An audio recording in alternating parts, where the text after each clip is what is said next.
All right, good afternoon. I'm here and happy to announce that this afternoon the Massachusetts Gaming Commission designated Wynn Massachusetts LLC, which has proposed a gaming establishment in Everett, as the Region A licensee. This has been a really, really difficult decision, as I think that anybody who's watched these proceedings will understand. We had the benefit of two terrifically qualified applicants.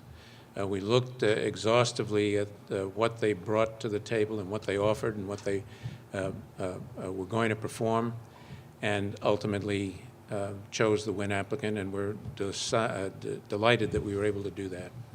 I want to thank the staff, our own staff, which has been working extremely hard over the last several months to prepare us and to help us work our way through the voluminous applications. These applications were about 17,000 pages each. And we had a staff and some consultants that help us work our way through these, and I'm very, very grateful to them. And I'm grateful to the applicants who were helpful to us, who answered repetitively questions that we asked, who supplemented their applications with more information where we needed it, and who ultimately made presentations that were enormously helpful to us.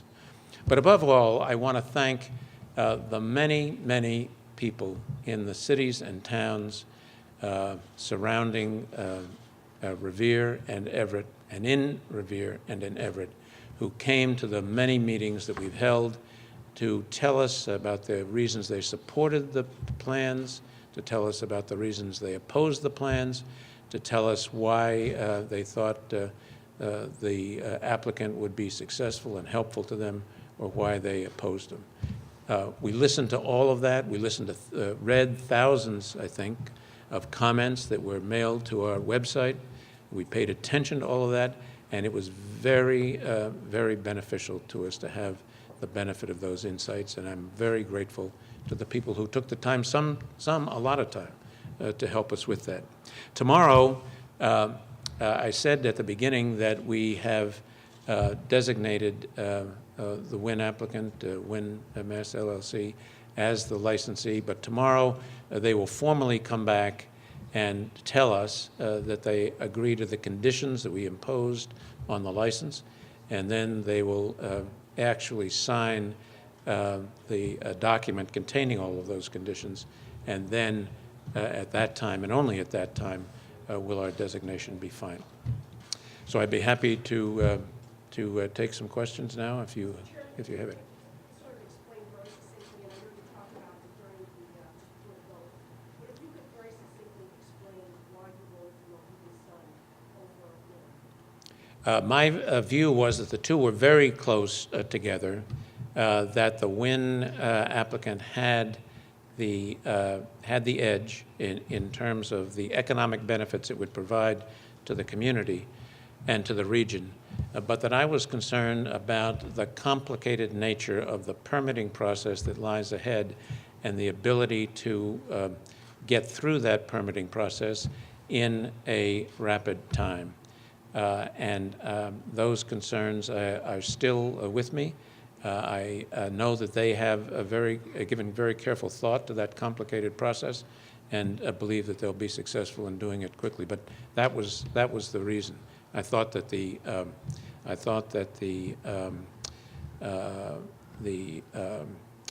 other proposal had a much better chance of getting through quickly, and in fact has already gotten through the first major hurdle. Specifically, you're talking about the traffic and the cleaning up of the site? No, the cleaning up of the site, I think, is not a significant problem. We've had consulting engineers who have looked at that and looked at the extent to which they are through that part of the permitting process. There's another step to go, but our consultants are confident that that part will not prove to be a hurdle. It really is the traffic, and primarily the traffic and the rest of the environmental piece that they have to get through. But I'm sorry, Janet, but the traffic really is the main piece. Sorry about that. Yeah. A question for your colleagues, Commissioner Cameron and Zuniga or Stevens. None of you seemed especially swayed by the argument that you could save jobs at Suffolk Downs if Mohegan won the casino license. Why don't you just talk about that? I actually did comment on that was an important piece of my evaluation. That was that made this particularly difficult, the fact that possibly those jobs could be going away. We weighed that into the evaluation. I wanted to see real numbers on which applicant had the better numbers when it came to jobs and overall salaries. So that was an important piece for me anyway of the evaluation. Could you say how important was what Wynn brought to the table this morning in making these decisions? The additional pieces to the mitigation, for me personally, the transportation management, the trip reduction plan was an important piece. I really do feel strongly about less vehicles being an important piece of this. And it also demonstrated a willingness to work in a collaborative manner. So that was part of my evaluation. Would you have gone the other way without that? I can't say what would have been without it. In other words, it was very close for me. This decision was very close. So every piece of this played a factor in my decision. Commissioner McHugh, at the conclusion of the review before the break, you looked at some 60 conditions that you had on a potential Wynn license. And it struck me that in just about every single case you gave in to Wynn. Would you agree with that assessment, or what was that? What were your thoughts on every single condition that Wynn issued? You seem to side with Wynn's perspective. No, I don't think we sided with their perspective in total. We looked at those. We looked at those conditions. We looked at their responses to the conditions, and we decided which we thought was the better approach. This is really complicated stuff, and it's complicated because we don't have a surrounding community agreement. A lot of, in fact, all of the other license applications we've dealt with thus far have been dealt with against the backdrop of a surrounding community agreement. And this was a situation in which we were basically imposing conditions that were designed to mitigate the impacts, the adverse impacts of the facility. But we were starting from scratch. And so these kinds of complex conditions inevitably involve some back and forth. And we pushed back and refused to accept some very important ones. And so I think we did just exactly the right balance. Are you at all concerned, considering the letter that Mayor Walsh sent last week, that he's taking legal action if you pick Wynn? I'm concerned with what we're doing today. What happens tomorrow or the next day is what happens tomorrow or the next day. The Commission's made its decision. We've made it for reasons that I think are abundantly clear on the record. It's a transparent record. We've tried to be and have succeeded in being, in my view, enormously transparent throughout this process. And what others may choose to do at this juncture, I can't predict. I hope that having made this decision, everybody now will collaborate in the way that's necessary for this to succeed.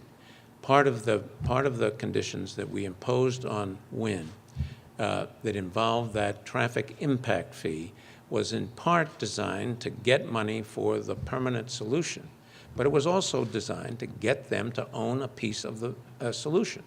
And the piece of the solution, for the solution to work, has to be owned by a number of people. I hope that'll happen. Commissioner, the city of Boston is particularly hostile to the commission, highly critical of it, largely over the issues surrounding the Wynn proposal. Did that have any impact at all in influencing your decision, given how critical and hostile they were to the full review? Hostility is a part of the process, and people of good will have very energized emotions around this. The short answer to your question is no. We've encountered some hostility to what we've been doing, some warmth and enthusiasm for what we've been doing, and both are an important part of the process. So the answer to your question is no. But the mayor accused you of being borderline corrupt. That really had no influence on you? I didn't read him as saying I was borderline corrupt. Can you say, Judge, what you think the Gaming Commission's role is going forward as a mediator between Wynn and the city of Boston, or Wynn and NEPA?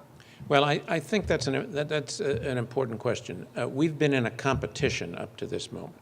And so we have had to look at our relationship with Wynn and with Mohegan Sun as competitors and people who are going to make a judgment in a competitive environment. Now we begin the process of being regulators.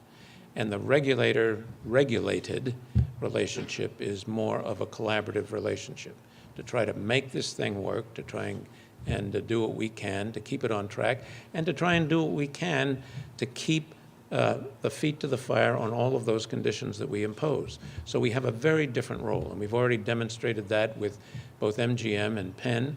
We've had them in on numerous occasions since those awards were made to monitor their progress, to urge them to change their approach to a variety of things.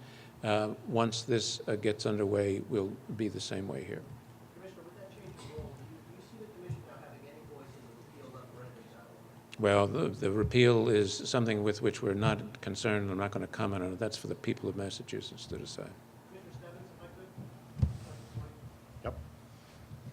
On the, what seemed to be an important piece, the jobs prediction numbers, it seemed that Mohegan was implicated that they felt that they were a victim of more conservative estimates, that somehow they didn't wrap their heads around how wind could come in so much higher on salaries and number of jobs created. If you could just speak to that and why you have faith in those numbers. We had faith in those numbers. We actually, and we've done this for almost every licensee, we've sent them a spreadsheet, a worksheet. We say, fill this out. These are your numbers.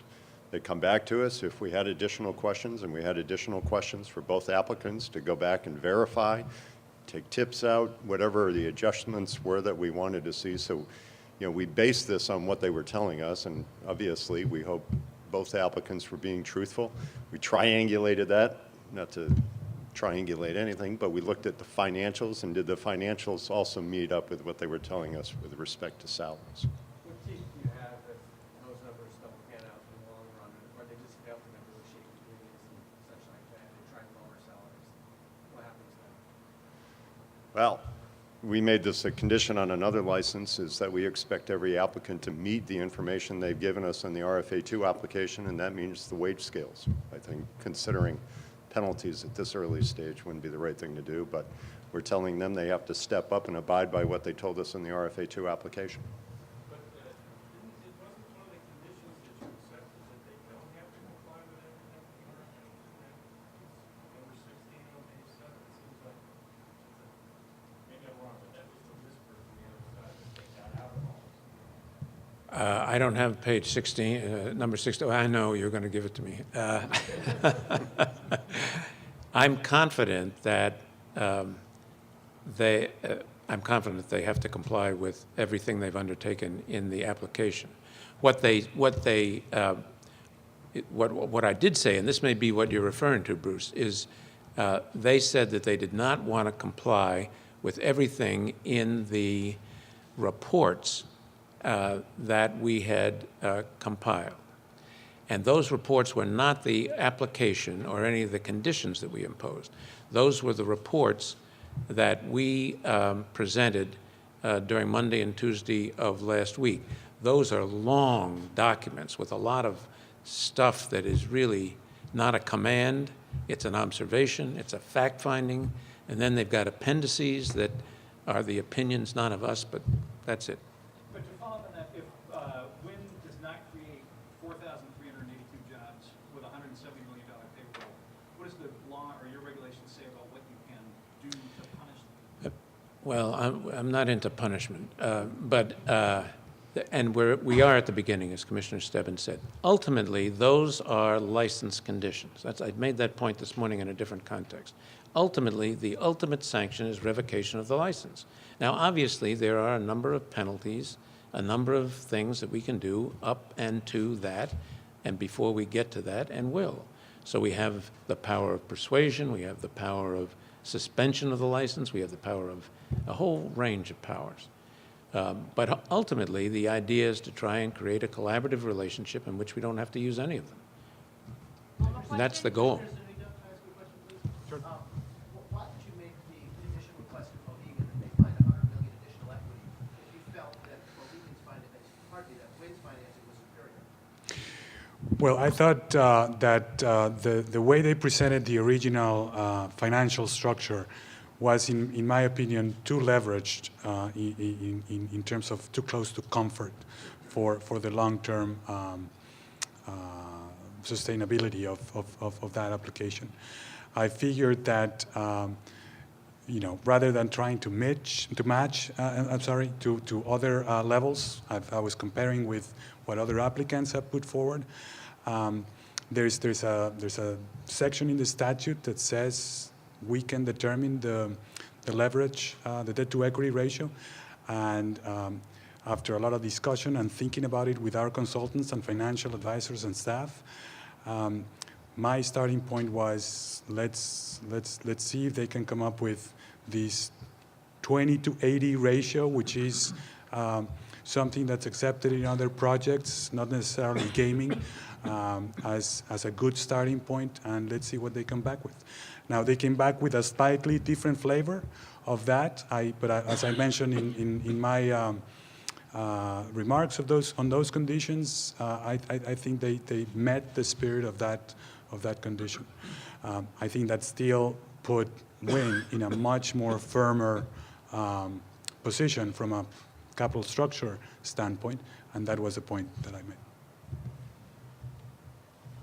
All right. Thank you.